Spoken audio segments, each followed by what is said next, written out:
This video will concentrate on looking at the concept of thermodynamics, in particular energy changes associated with ionic compounds. We're going to revisit Hess's law that you met at AS, and you're also going to meet some new terms and new definitions, some of which you encountered at AS level. Before you attempt this topic, you need to recall the states of matter when we looked at ionic bonding, changes of state, and also you need to go over chapter 4 on the whole of energetics. You'll also be looking at the definition of the enthalpy of the atomization of a compound. We're then going to really focus on something called Born-Haber cycles. And Born-Haber cycles aren't just thermochemical cycles based on Hess's law, they're going to be using enthalpy diagrams. To revisit enthalpy diagrams, you'll need to go back to page 88 in your caboodle textbook to make sure you understand the concepts of enthalpy level diagrams, where the most energetically stable compounds are found at a lower level, they've got lower enthalpy, and where energetically stable chemicals are at a higher energy level. You'll also need to recall that all elements by definition have an enthalpy formation of 0. So this video will focus a lot on Born-Haber cycles. So Born-Haber cycle is simply an energy level diagram that includes all the energy level changes involved in the formation of an ionic compound and not a covalent compound. So Born-Haber cycles will be in this format, and we're going to be looking at how to construct a Born-Haber cycle from scratch. So the learning objectives for this part of the video are to illustrate how a Born-Haber cycle is constructed from a simple ionic compound, and then you're going to be able to describe how Born-Haber cycles can be used to predict enthalpy changes of formation of theoretical compounds that may not even exist. So a quick reminder about the definition of terms. So remember, enthalpy change, so the triangle here is change, H represents the term enthalpy or heat energy, and the circle here with a line through it is standard conditions. So remember, enthalpy change is heat change at constant pressure. Remember, the stated temperature is usually 298 Kelvin. The next term that you'll recall from AS is the standard molar enthalpy of formation. And remember, the standard molar enthalpy of formation is the enthalpy change when 1 mole of a compound is formed from its constituent elements under standard conditions and all reactants and products are in the standard states. So a common error here is to miss out the fact that you're forming 1 mole of a compound from its elements in their standard states. So remember, oxygen goes around as molecules, and therefore you've got half a mole of molecules forming 1 mole of water. The enthalpy change for this reaction is minus 286 kilojoules per mole. Let's look at the other definitions you're going to need before we can start to construct Born-Haber cycles. But just let's remind ourselves about the energy level diagram concept. Here the elements are sitting at a higher energy level than the product, water, because water has got less enthalpy. Remember, by definition, the standard enthalpy of formation of elements is always 0. So therefore, when water is formed, it's an exothermic reaction, a highly exothermic reaction, and for every mole of water formed, minus 286 kilojoules of energy released. The next important definition to learn is the standard enthalpy of atomization. And the enthalpy of atomization is the enthalpy change that accompanies the formation of 1 mole of gaseous atoms from the element in its standard state. So notice that all enthalpies of atomization are endothermic. Energy needs to be put in to break the element in its standard state into gaseous atoms. So here, a solid, all the metal bonds within 1 mole of magnesium metal are being converted to gaseous magnesium atoms. So we need to put in heat energy. Similarly, when we break up half a mole of bromine molecules, all the covalent bonds in a mole of bromine molecules to form bromine atoms, So here's our covalent bond in our bromine molecules, and you're splitting those up to form 3 bromine atoms. Again, energy is required to break those covalent bonds, and this is why it's really important you go back to your structure and bonding if you've forgotten it. And again, chlorine molecules, so chlorine exists in molecules. To break the covalent bonds in half a mole of chlorine molecules to produce chlorine atoms requires even more energy. So that tells us that the covalent bond between chlorine atoms is much stronger than the covalent bond between the much bigger bromine atoms. So remember, the shorter covalent bond is, more energy is needed to separate the atoms within it. So if we represent this on an energy level diagram, the arrow is now going up, the enthalpy is increasing, so magnesium atoms in the gaseous state have got a lot more energy than magnesium atoms in the solid state, because you're breaking all of those metallic bonds. An enthalpy change that you met in atomic structure at AS is the concept of first ionization energy with the symbol I. So remember, it's the enthalpy change when 1 mole of gaseous atoms is converted into a mole of gaseous ions, each with a single positive charge. So here, for example, magnesium atoms in the gaseous state are losing electrons to become positive magnesium ions. Ionization energies are always endothermic, because you are overcoming the electrostatic attraction between the outermost electron and the positively charged nucleus. To represent this on an energy level diagram, the gaseous magnesium ions have got more energy than the gaseous magnesium atoms, and therefore, because it's an endothermic process, remember, you're removing a negative electron, you're breaking that electrostatic force of attraction between the nucleus and the outermost negatively charged electron, energy is required. In reality, magnesium would lose 2 electrons to gain a full outer shell, and therefore we need to look at the concept of the second ionization energy for magnesium. So the definition of second ionization energy, if you recall, is the loss of electrons from 1 mole of positively charged magnesium ions. Now if we compare the two values, it's more than double the value. We don't just double the value for the first ionization energy. Remember, the second ionization energy is a lot higher, because the electron is now closer to the nucleus. There is therefore less shielding, and therefore it's harder to remove that second electron. The electrostatic attraction is even greater. It's vitally important on your energy level diagrams that you show the electron that has been removed in both ionization energy steps. Do not leave out the electrons that have been removed. It's therefore good practice also, when you construct your energy level diagrams, to show an approximation for the amount of energy taken in. So you can see here that on my diagram here, the value for the ionization energy for second ionization energy of magnesium, you can see I've drawn the arrow. Really, it should have been exaggerated to be twice the number of squares for the first ionization energy of magnesium. Let's now look at a new definition, and this is the concept of electron affinity. Do not confuse this with electronegativity. Electron affinity is quantifiable, and it's defined as the standard enthalpy change when a mole of gaseous atoms is converted into a mole of gaseous ions, this time with a single negative charge, and it can be considered the opposite of ionization energy.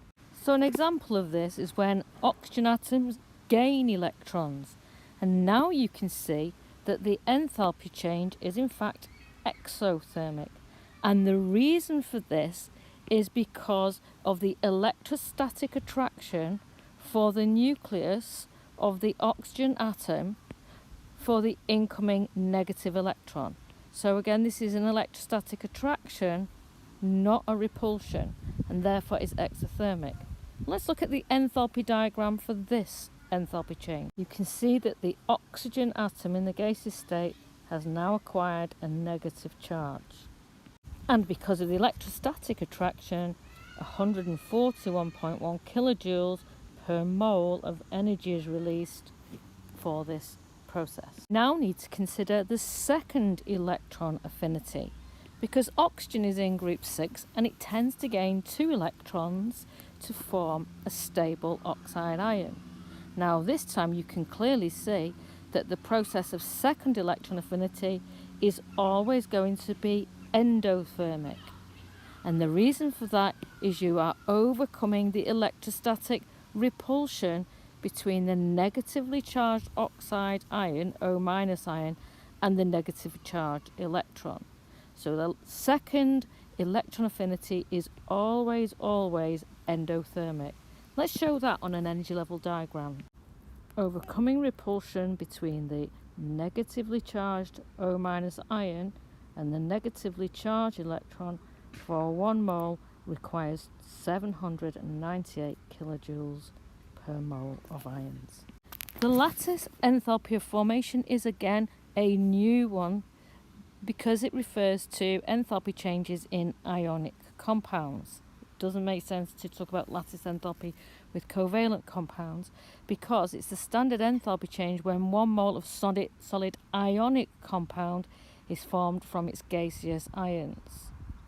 So, typical example is sodium chloride. We've formed 1 mole of sodium chloride from its ions in the gaseous state. This will always be exothermic because of the electrostatic attraction between the sodium ions, the positive sodium ions, and the negative chloride ions. Mentioned that the lattice enthalpy of formation, do not confuse it with enthalpy of formation. So lattice enthalpy is for ionic compounds only. The symbol for lattice enthalpy of formation is given this. It therefore follows that if we have the reverse and we break up 1 mole of a lattice and break it up into its constituent gaseous ions, that the reverse process is going to be endothermic, and that would therefore have a value of plus 788 kilojoules per mole. This is called the lattice enthalpy of dissociation, or lat dissociation. And because you're breaking electrostatic force of attraction, lattice enthalpies of dissociation are always highly endothermic.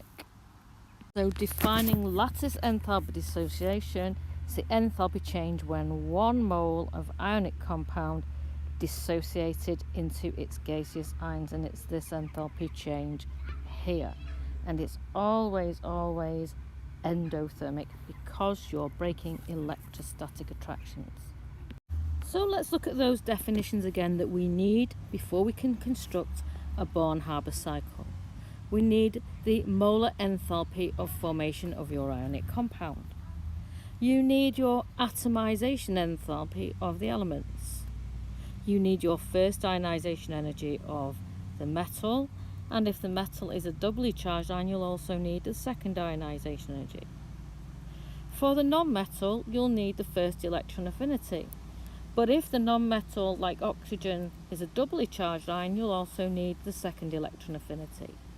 And for any ionic compound, you'll either need the lattice enthalpy of formation or the lattice enthalpy of dissociation. So let's simplify this and put that information into a nice, concise table. In any ionic compound, a simple ionic compound, you will always have a metal reacting with a non-metal, and that will then produce an ionic compound. So if you take your data, let's look at the data associated with the metal. So in this case, the metal is sodium. So we'll put our metal into here, to this block. We'll put our non-metal into this block here. And we'll put our compound into this block here. So that is sodium chloride made from sodium and chlorine. So first of all, before we can turn the metal into its gaseous ions, we have to atomize it. And therefore, for the metal, we're going to need to know its enthalpy of atomization for the metal. So we'll put in there for sodium. And also, before we convert chlorine, which is gaseous molecules, into chloride ions, we need to first of all break up those molecules. So we'll also need the atomization enthalpy of the non-metal, which in this case is chlorine. Before the sodium can become sodium ions, we will need to convert those gaseous sodium atoms into gaseous ions, and therefore we will need the first ionization energy of the sodium. So I'm going to put a 1 there because that's the first ionization energy, enthalpy of sodium. And then before the chlorine atoms can become chloride ions, they're going to need to accept those electrons. And that enthalpy change is called the electron affinity of the chlorine atoms. So that's for our chlorine atoms. Let's turn our attention now to the compound, the sodium chloride. The sodium and the chlorine react together to form 1 mole of the sodium chloride, and therefore that is the enthalpy of formation of the ionic compound. So we're going to need to know the enthalpy of formation for sodium chloride.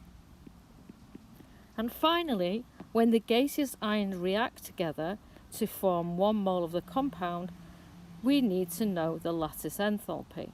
And that, if that's the lattice enthalpy of formation, we put the symbol L, and that is for the lattice enthalpy of formation of sodium chloride. So these are the 6 pieces of data that you should have to construct your Born-Haber cycle. And Born-Haber cycles are used to calculate unknown entities. So if you're given 5 out of 6 of these pieces of data using Hess's law, you should be able to find any of the unknowns. So in the next part, we're going to look at how to construct our simple Born-Haber cycle using these 6 simple pieces of data. First of all, let's construct a simple Hess's cycle before we put these into an energy level diagram, or otherwise known as a Born-Haber cycle. So first of all, what do we need to do to form sodium chloride? Well, this is the direct route, forming 1 mole of sodium chloride from its elements in their standard states. But the indirect route would be to convert sodium solid into, first of all, the sodium gaseous atoms, and then into the gaseous sodium ions.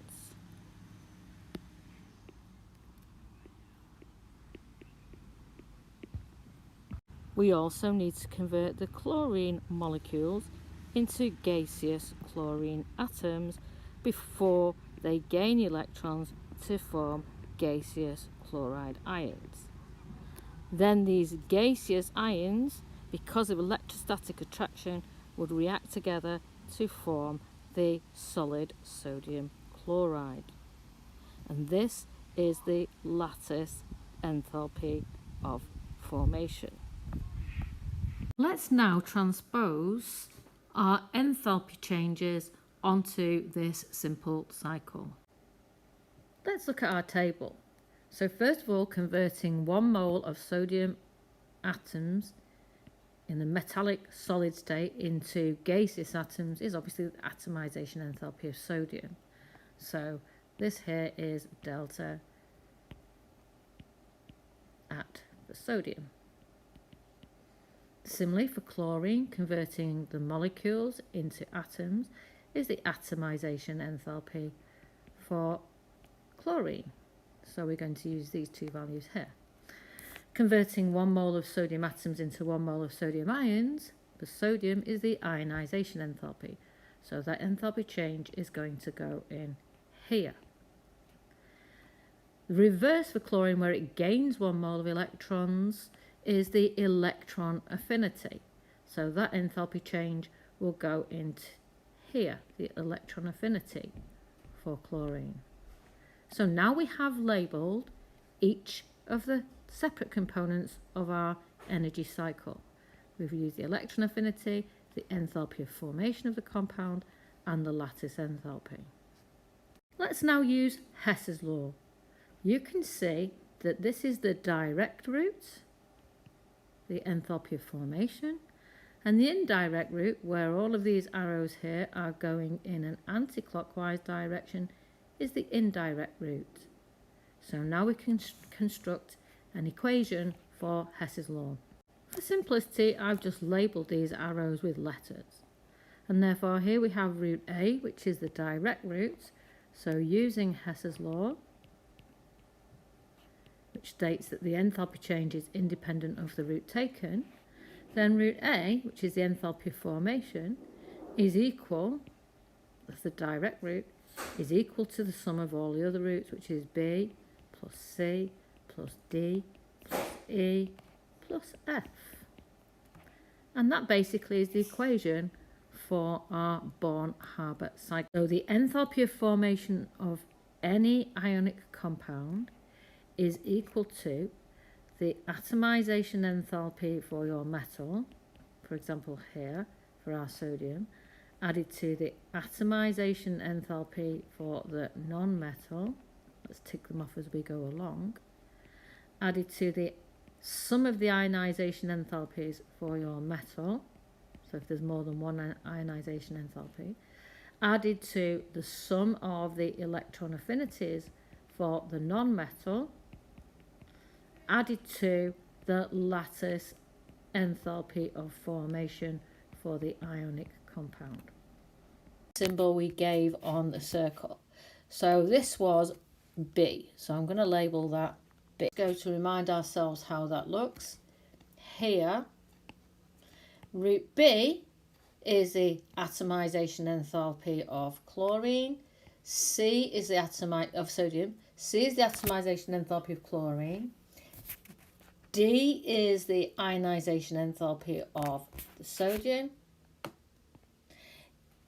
E is the electron affinity of our chlorine, and F was the lattice enthalpy of formation.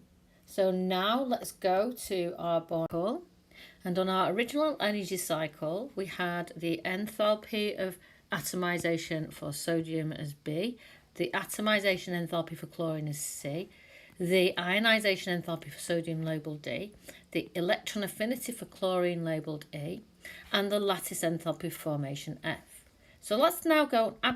We're now going to transpose that energy cycle into an energy level diagram or a Born-Haber cycle. So let's now get the data for those values. So the atomization of enthalpy for sodium is 108 kilojoules per mole. To atomize half a mole of chlorine atoms is 122 kilojoules per mole. To convert 1 mole of gaseous sodium ions into 1 mole of gaseous sodium atoms into ions, or the first ionization enthalpy, is plus 496 kilojoules per mole. The first electron affinity, that's when chlorine gains an electron, remember is exothermic, and that's minus 349 kilojoules per mole. And finally, the enthalpy of formation for sodium chloride is minus 411. And given all that data and using Hess's law, we should be able to find the lattice enthalpy of formation for sodium chloride. We're now going to construct our Born-Haber cycle, or the energy level diagram, for sodium chloride. Always on the bottom, with the lowest energy possible, is the ionic compound. The ionic compound, because the enthalpy of formation is always exothermic, always goes on level 0. So the ionic compound is going to go as low as we possibly can.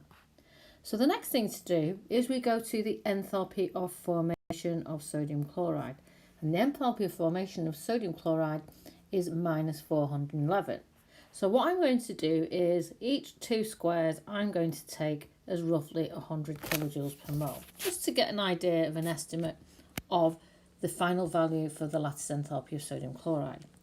So on this level now, I'm going to construct a line, and on that line we're going to say, right, we've got some sodium and we have our chlorine, and the chlorine is in its molecular form, and when those 2 elements react together to release energy to form 1 mole of sodium chloride, we have here minus 411 kilojoules per mole of energy are released. So you can see that the arrow is going down because it's an exothermic reaction. So when compounds react together to form, when elements react together to form an ionic compound, it's always going to be exothermic, and this is shown by the arrow going down. Now, let's now go over to our elements. So we could treat sodium first. So let's go and look at the metal. And first of all, we've got to turn our sodium metal into gaseous atoms. And the value for that is 108, which is only a small enthalpy change. So I'm going to do an arrow going up here, and we've not done anything to the chlorine, so we're going to leave that alone. And the first atomization enthalpy of sodium is 108 kilojoules. So I'm going to write that onto here. And because it's an endothermic process with broken metallic bonds, the arrow is going up. Now our sodium has now changed state, it's become gaseous. We've left the chlorine alone, so we just leave that as it is. So we've now atomized our metal, so I'm going to tick that off. Now we're going to atomize our chlorine, and that's the enthalpy of atomization of chlorine, which is 122 kilojoules per mole. So now we both have our elements both in the gaseous state. Now what we need to do is to convert the metal into its ions, and that's the first ionization enthalpy of sodium. So the first ionization enthalpy of sodium is 496 kilojoules per mole. So we're going to jump up here, 496 kilojoules per mole. So that's plus 496 for the atomization enthalpy of sodium. Now on this level here, it's really important not to forget that when you've atomized your sodium, it's lost a mole of electrons. So don't forget to write the electrons in. Chlorine is still gaseous chlorine atoms. Now we move to this enthalpy change here, which is the electron affinity of chlorine, and that's when 1 mole of chlorine atoms gains electrons. And remember, we said it's exothermic because of the electrostatic attraction of the chlorine nucleus for the negative electron, and that's exothermic. So now we're going to go down for the first electron affinity of the chlorine, and that is minus 349 kilojoules per mole. So now we have our sodium ions in the gaseous state, and we have our chloride ions in the gaseous state. And that means we have now able to find, using Hess's law, the lattice enthalpy of formation. And lattice enthalpies of formation are always exothermic because of the electrostatic attraction between the oppositely charged ions. So let's use Hess's law again. Let's now look at all the enthalpy changes that are going in the same direction. So if we go from here, we can see that going in this direction, all of these arrows are going in a clockwise direction. The only arrow that's going on its own is the enthalpy of formation here. Let's now go back to our original energy, to our Born-Haber cycle, and we'll do it in green as before. So this was route A, the enthalpy of formation, route B, route C, route D, route E, and route F. And from Hess's law, we can see that the only arrow going in an anti-clockwise direction here is the enthalpy of formation A. So from here, using Hess's law again, we can state that route A is equal to route B plus route C plus route D plus E plus F. And in this case, we're trying to find F. We're trying to find the lattice enthalpy of formation for our sodium chloride. So what we need to do is to rearrange this to get F on its own. So F, or the lattice enthalpy, is equal to, if we take away B, C, D and E from this side, F is equal to A, take away B, take away C, take away D, take away E. So now we can substitute our values in. F is the lattice enthalpy of formation for our sodium chloride. A, we can see here, is the enthalpy of formation, which is minus 411 kilojoules per mole. And this is where you've got to be really careful with your signs, because what we're doing is taking every other value away from A. So B is the atomization enthalpy, so we're taking away taking away plus 108. We're taking away C, which is the atomization enthalpy for chlorine, which is 122. We're also taking away D, and D is the ionization enthalpy, 496. And then we're also taking away E, which is minus a minus, so it's minus a minus 349. So be careful here with your calculator. And that will give us F, which is the lattice enthalpy of formation. Put all of that into your calculator and you should get a negative value for lattice enthalpy of formation, and it should roughly come out at minus 788 kilojoules per mole. And we can see from our energy level diagram it's going to be exothermic, and we can also, looking at the number of squares, estimate a value for our lattice enthalpy of formation. So if each square was roughly 100 kilojoules per mole, we can see that our answer is going to be about 800 kilojoules per mole. So here's some basic rules for constructing a Born-Haber cycle. First thing is, on your graph paper or line paper, make sure you've got a rough scale. Roughly one line is equal to about 100 kilojoules per mole. You plan it out roughly first at the bottom line and make sure that you've got your elements on the bottom line. The zero line, because you're doing enthalpy of formation of your elements, on the zero line you put elements in their standard state. And remember to put in the sign of each enthalpy change, arrow going down for endothermic energy requiring processes, and arrow going down for energy releasing processes.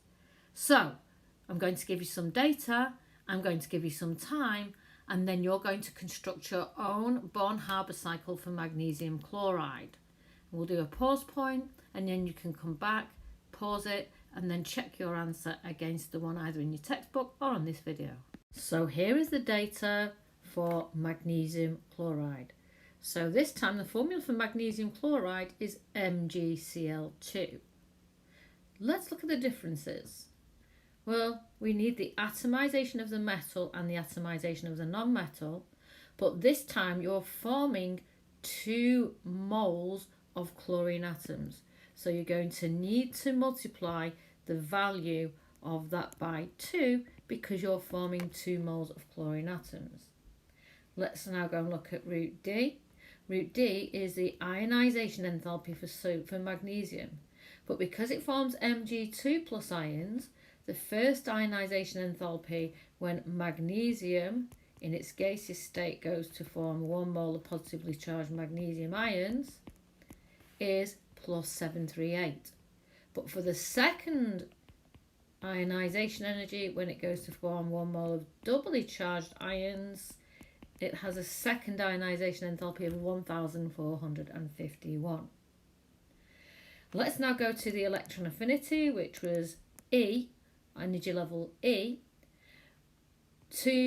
For 1 mole of chlorine atoms to gain electrons, it releases minus 349. But don't forget, this time We have 2 moles of chlorine atoms gaining electrons, so we need to times that value by 2 as well. We've been given the enthalpy of formation of magnesium chloride, and we're being asked to find the lattice enthalpy of formation of magnesium chloride.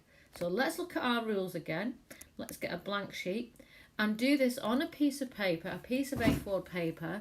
Take a pause point, look back at your Born-Haber cycle for sodium chloride, see if you can apply it, and then pause the video. Check your answer by moving on to the next section. So what I'm going to do is to put my magnesium chloride at the lowest level possible because that's the most stable energetically. We then go to the data and see that from its elements, minus 641 kilojoules are going to be released when that's formed from its elements. So I'm going to go 1, 2, 3, 4, 5, 6. I'm going to draw a line here to show the 0 level where I'm going to put the elements in their standard states. So here are the elements in their standard states, and that's our magnesium in its solid state and 1 mole of chlorine molecules in the gaseous state.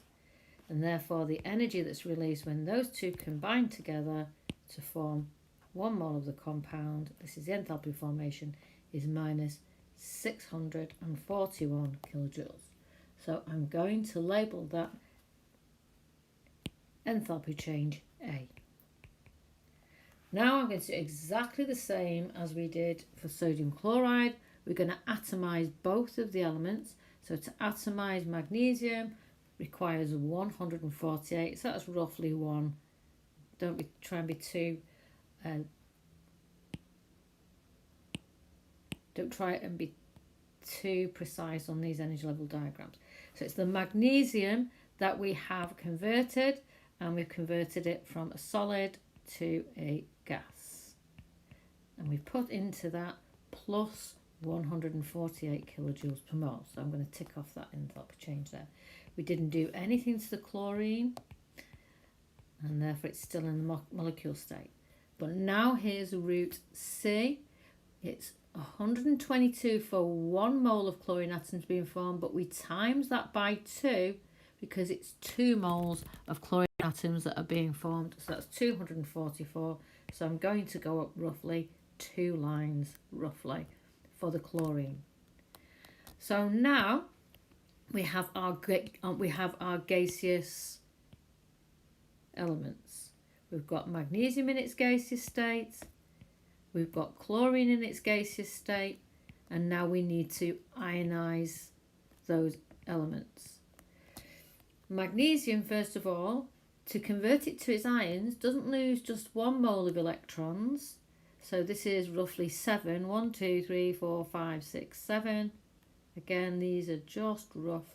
So that's Mg plus, because it's lost 1 mole of electrons. We haven't done anything to the chlorine, so the chlorine is still 2 moles of chlorine atoms. The magnesium now needs to lose yet another electron to form doubly charged ions. So the second electron of ionization energy is the largest, and that is about 14 squares up. So that's 1, 2, 3, 4, 5, 6, 7, 8, 9, 10, 11, 12, 13, 14 squares up. So again, these are very rough, so you can get a guesstimate. So this time magnesium forms doubly charged ions, and we now have 2 moles of free electrons, and we've not done anything to the chlorine. It's still in the gaseous state. So these are now our gaseous magnesium ions. So the next thing is chlorine is going to have an electrostatic attraction for those electrons, but because there's 2 moles of chlorine, we need to times the electron affinity by 2, which is 698. So that's roughly 7 squares. 1, 2, 3, 4, 5, 6, 7. And now the chlorine is happy because it's gained those electrons. So 2 moles of chloride ions. So now we have our elements in the gaseous state. And remember, that's exothermic because it's electrostatic attraction of the nucleus for those negatively charged for the negatively charged electrons for the positive nucleus. So this enthalpy change here, let's write that in. So that was plus 100, 1451. So now here's our unknown, the lattice enthalpy formation, exothermic, and we can guesstimate roughly how the magnitude of that by counting our squares. So that's 1, 2, 3, 5, 6, 7, 8, 9, 10, 11, 12, 13, 14, 15, 16, 17, 18, 19, 20, 22, 23, 24, 25, 26. So it's going to be roughly about minus 2,500, 2,600. So this is the unknown, the lattice enthalpy of formation. Let's now put our letters in. So that's root A, B, C, D, E, F, and G. Let's go through that again. That's B, C, A, B, C, D, E, F, and G.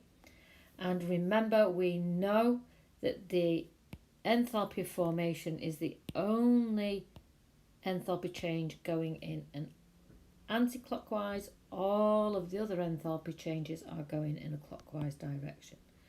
So let's use Hess's law. And Hess's law states that the root is independent, the enthalpy change is independent of the root taken. So we know that root A, which is the enthalpy of formation, and I can't stress enough to always put in letters, don't put your values in directly. So always substitute in your values later. So root A is equal to root B plus C plus D plus E plus F plus G. We're trying to find the lattice enthalpy of formation. So let's rearrange the equation. So A minus B minus C minus D minus E minus F gives us the lattice enthalpy of formation. You can now substitute in your values. So G is delta lattice enthalpy of formation. And now you can put your values in. So root A is this time minus 641. I'm going to tick them off so I don't miss anything out. We're taking away B, which is a minus 148. We're taking away C, which is twice the atomization enthalpy for chlorine, which is 244. Take away root D and E, and D and E were the first and second ionization enthalpies, so that's why there's an extra step in this cycle. So that's minus 738 minus 1451 minus, and here's the sum of the electron affinities, minus a minus 698. When you do that on your calculator, the lattice enthalpy of formation comes out to minus 2,524 kilojoules per mole. Just to remember, the elements in their standard state are on level 0 because the definition of enthalpy of formation of elements is 0 by definition. Forming 1 mole of magnesium chloride, enthalpy of formation is always exothermic. Now you'll notice if you go to page 263 in your caboodle that the atomization of chlorine was done as the last stage. It doesn't matter which order you put these in as long as the arrows are going in the right direction. So you could have atomized your magnesium and ionized your magnesium and then atomized the chlorine. It's done in a slightly different route. The answer will come out the same. So let's now go to do a more complex Born-Haber cycle. In this exercise, you're asked to find the lattice enthalpy of formation for magnesium oxide. Now this time, again, we've got magnesium where we need to find where we're given the first and the second ionization enthalpies for magnesium. But this time, because oxygen forms doubly charged ions, we also need the first electron affinity and the second electron affinity to go into our Born-Haber cycle. So again, we're going to keep this simple. We're going to try to find the lattice enthalpy of formation for magnesium oxide. So again, get a piece of paper and using the data I'm going to give you, try to construct your own Born-Haber cycle to find the lattice enthalpy of formation for magnesium oxide. So let's look carefully at these new values. So for oxygen, we're forming 1 mole of oxygen atoms. So that's the enthalpy change for forming 1 mole of oxygen atoms. However, because oxygen forms O2 minus ions, the enthalpy change for gaseous oxygen atoms gaining a mole of electrons in the first electron affinity to form negatively charged oxide ions is minus 142 kilojoules per mole. However, to form doubly charged ions, you have to overcome the electrostatic repulsion between the negatively charged oxide ion and the electron to form the O2 minus ion, and therefore, because you're overcoming repulsion, the second electron affinity is always endothermic. Let's now construct our energy level diagram or Born-Haber cycle. So here's the data for the enthalpy of formation of magnesium oxide, and now let's put that into an energy level diagram. So first off, let's start with the enthalpy changes. Here is the enthalpy for formation of the magnesium oxide. Remember, this is the only energy change that's going in an anticlockwise direction. Here is the enthalpy of atomization for magnesium, so let's tick that off. Here is the first ionization enthalpy for magnesium, which is 2736. And here is the second ionization enthalpy for magnesium, which is plus 1450. Now in this energy level diagram, in this example, we atomize the oxygen. So don't forget the first and second ionization enthalpies, don't forget your electrons. So we've got half a mole of oxygen molecules being converted into gaseous oxygen atoms, and that enthalpy change is plus 248 kilojoules. Now, first electron is gained, 1 mole of electrons is gained by 1 mole of gaseous oxygen atoms, and that's the first electron affinity. But remember, the second electron affinity is endothermic because you've got to overcome the electrostatic repulsion between the negative electron and the negative oxide ion. Now at last we have our gaseous oppositely charged ions, and therefore this enthalpy change here with the arrow going down is the lattice formation enthalpy. If you were asked to calculate the lattice enthalpy of dissociation, that's the endothermic process, breaking all the electrostatic forces of attraction between the magnesium ions and the oxide ions, in the reverse process, going from the solid magnesium oxide to the gaseous ions, obviously that's going to be a highly endothermic process because you're breaking many electrostatic attractions. So that enthalpy change there is the lattice dissociation enthalpy, and it's the reverse for the lattice formation enthalpy, which is shown here in red. Now we can calculate the lattice formation enthalpy because if we assign values, if we assign letters to each of these enthalpy changes, we can then use Hess's law to calculate the unknown. So if we call it A, B, C, D, E, F, and G, and H. So this time we've got an extra step because we had a second ionization enthalpy because we had to form a doubly charged oxide ion. So again, using Hess's law states that root A is equal to root B plus C plus D plus E plus F plus G plus H. H this time is our lattice formation enthalpy, or if you're asked for lattice dissociation enthalpy, you simply swap the sign. So let's now rearrange this. H equals A minus B minus C minus D minus E minus F minus G, and that should give us H, which is the enthalpy of lattice formation. Substitute in your values. Lattice enthalpy equals minus 3,888 kilojoules per mole.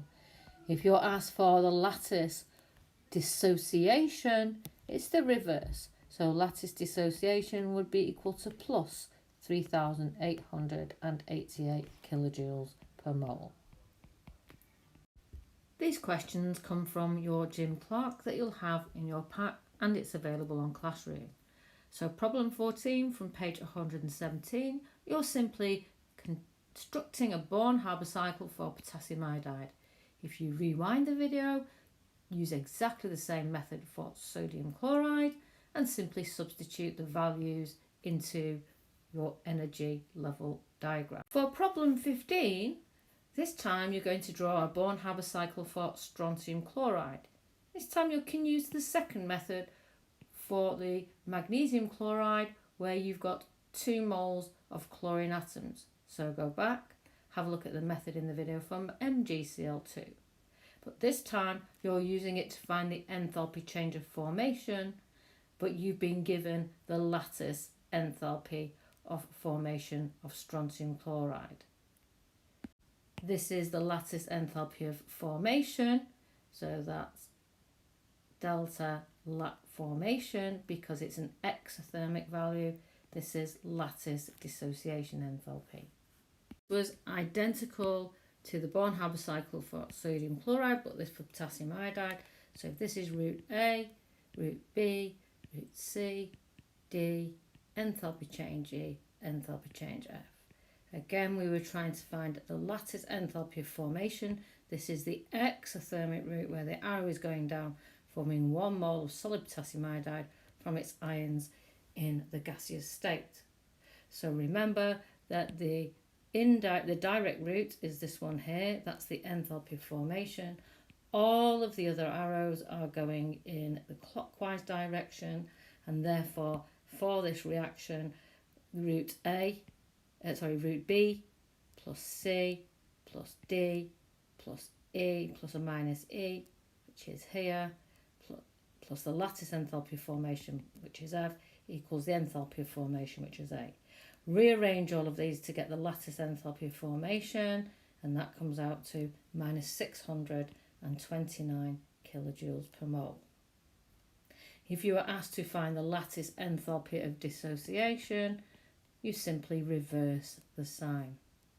This is the answer to problem 15, and if we quickly walk through it, this is route A, enthalpy change B, enthalpy change C, D, E, F and G. This time we were asked to find the enthalpy of formation A. So if we look at Hess's law, then the direct route is the unknown change, which is the enthalpy of formation here, route A. All of the other arrows are going in a clockwise direction, and therefore A, which is the enthalpy of formation of the compound, is equal to route B plus C plus D plus E plus F plus G.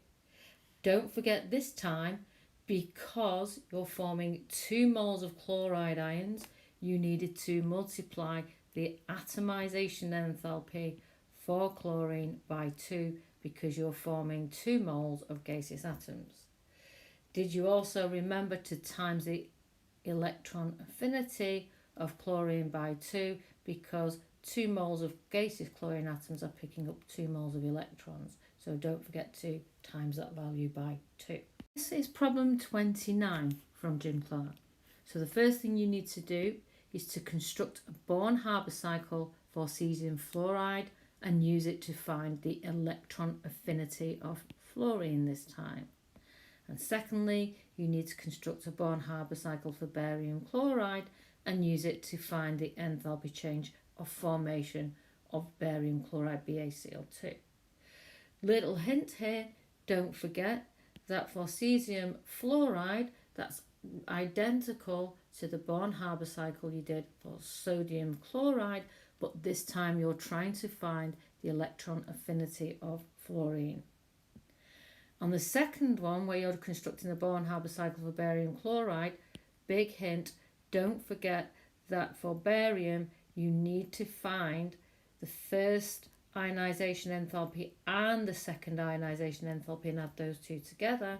And don't forget you need to double the atomization enthalpy, and you also need to double the electron affinity because you're forming 2 moles of chloride ions. Do this on a piece of paper, pause the video, check your answer in the next section.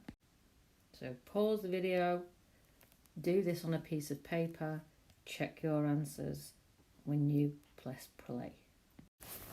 What I've done to organise my answers is to put them into a table. So as we did before for the metal cesium, we have its atomization enthalpy and its electron affinity. For the non-metal, that's fluorine, because we're forming 1 mole of fluorine atoms, that's plus 79. And we're trying to find this time the electron affinity because we've been given the lattice formation. So there's our 6 pieces of data, and 5 out of the 6 have been given to us. So the next thing to do is construct a Bohr-Haber cycle. So on level 0 you can see I've put the elements, because the enthalpy of formation of elements by definition is 0, and here is the enthalpy of formation going down to form 1 mole of cesium fluoride, and we know that value is minus 531 kilojoules. Now we're going to atomise the cesium, then the fluorine, and get those into the gaseous ions up here. So what we've done here is we've turned the cesium atoms into gaseous, solid cesium atoms into gaseous cesium atoms, leaving the fluorine alone. Then we've converted the fluorine molecules into 1 mole of gaseous fluorine atoms.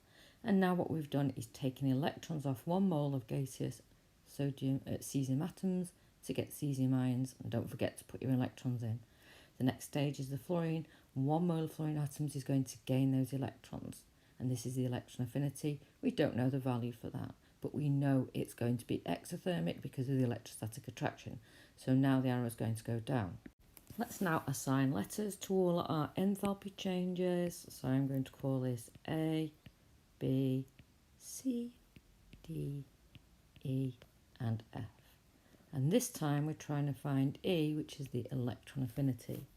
So let's apply Hess's law. So remember, in Hess's law, this route here, this is the only arrow that's going in an anti-clockwise direction. All of the other arrows are going in a clockwise direction.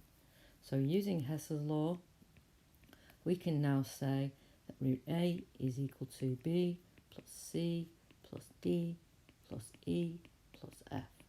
We're trying to find electron affinity, which is E.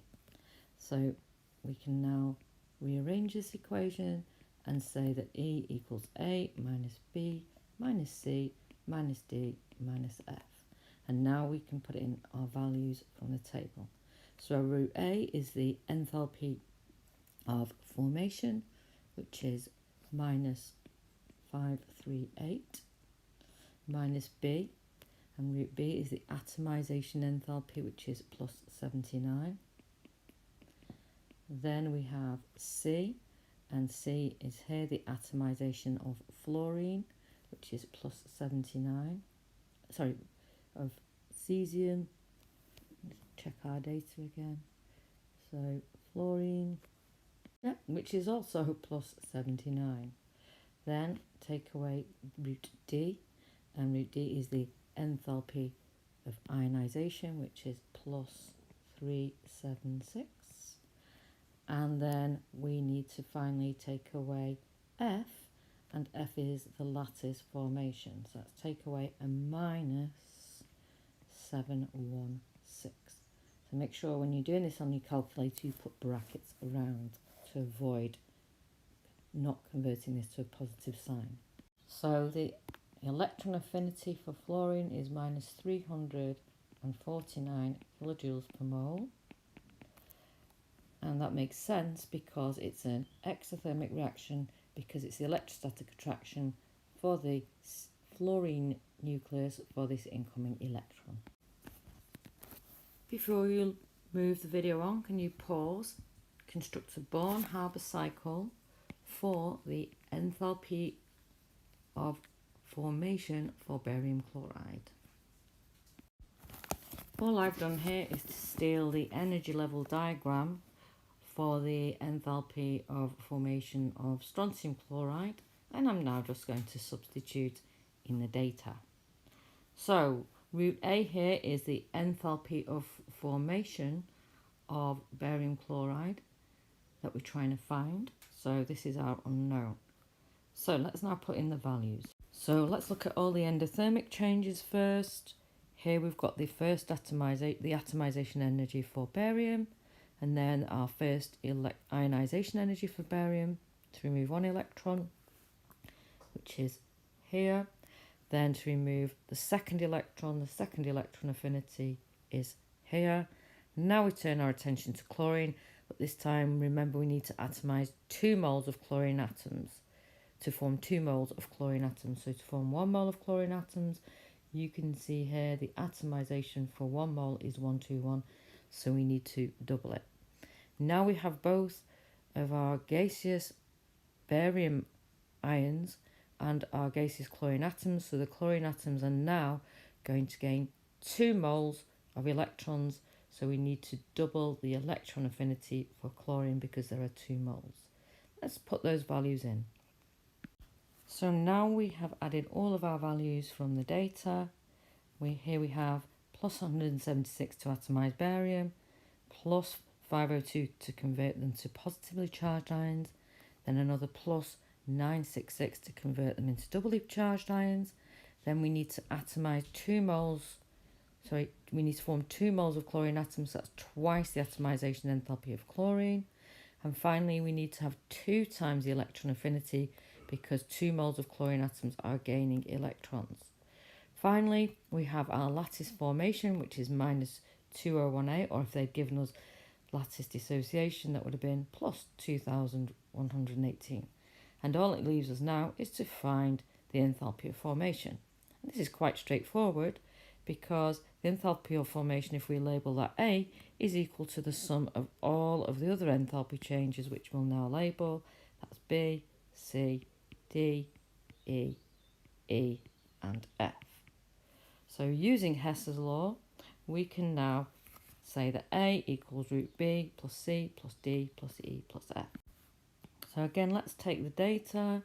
This is root A, the enthalpy of formation, going in this direction, and that's equal to B 176 plus 502 plus 966 plus 2 times 121, we've got 2 moles, that's 242, added to twice the electron affinity because we're gaining 2 moles of electrons, then finally adding that to the lattice enthalpy of formation, which is minus 2018 kilojoules per mole. So the A, which is the enthalpy of formation of barium chloride, let's now substitute that back in, for barium chloride is equal to minus 860 kilojoules per mole. In the next video, we'll be investigating how lattice formation enthalpies give us some indication about the ionic nature of our compound.